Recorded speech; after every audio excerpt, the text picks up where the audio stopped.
రామాపురంలో ఒకరోజు కృష్ణ సోఫాపై కూర్చుని news paper చదువుతున్నాడు. రాధ కిచెన్లో టీ సిద్ధం చేస్తోంది. సామ్ తన టాయ్స్తో భయంగా ఆడుతూ ఉన్నాడు.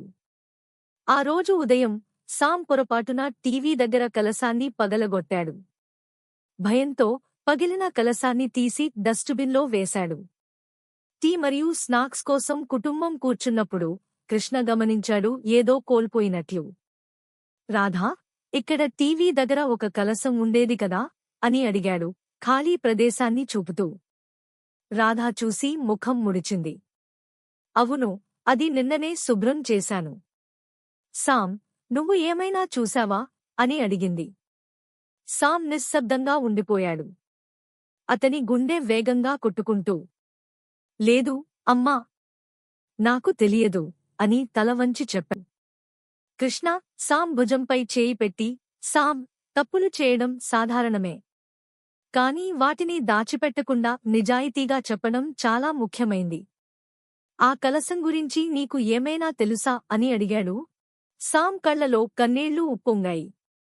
నేను ఆడుతుండగా పొరపాటున అది పడిపోయింది. సారీ నాన్నా అని సామ్ చెప్పాడు. రాధా సామ్ దగ్గరకు వచ్చి, కలశం పగిలింది అని ఎందుకు చెప్పలేదు సామ్? పగిలిన ఫ్లవర్ వాజ్ ముక్కలు ఏమైనాయమరి అంది రాధ. సామ్ భయపడుతూ అమ్మ మరి అంటూ డస్టుబిన్లో పడేశాను అన్నాడు. సామ్, నువ్వు నాకు చెప్పాల్సింది కదా, నేను పడేసేదానిని. అవి గ్లాస్ ముక్కలు చేతిలో గుచ్చుకుంటే ఎలా? ఏవి నీ చేతులు చూపించు అంది కంగారుగా. లేదమ్మా, నాకు ఏమీ గుచ్చుకోలేదు అని సామ్ చేతులు చూపించాడు. నువ్వు ఏమైనా అంటావేమో అని నాకు భయం వేసింది, అందుకే చెప్పలేదు అమ్మ అన్నాడు సామ్. చూడు, సామ్ తప్పు చేసినప్పుడు దానిని నిజాయితీగా ఒప్పుకోవాలి. అలా ఒప్పుకోవడం వలన నీకు హెల్ప్ అవుతుంది, కానీ బాడ్ అవదు. సామ్ తన కన్నీళ్లను తుడుచుకుని తలూపాడు. నిజంగా సారీ. ఇకపై నేను దాచిపెట్టను.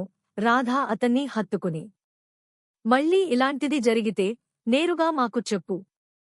ఏ పరిస్థితిలోనైనా మేము నీకు సహాయం చేస్తాము అని చెప్పింది. ఆ రోజునుంచి సామ్ నిజాయితీతో ఉండడం, అది ఎంత కష్టమైనా సరైన పని అని తెలుసుకున్నాడు.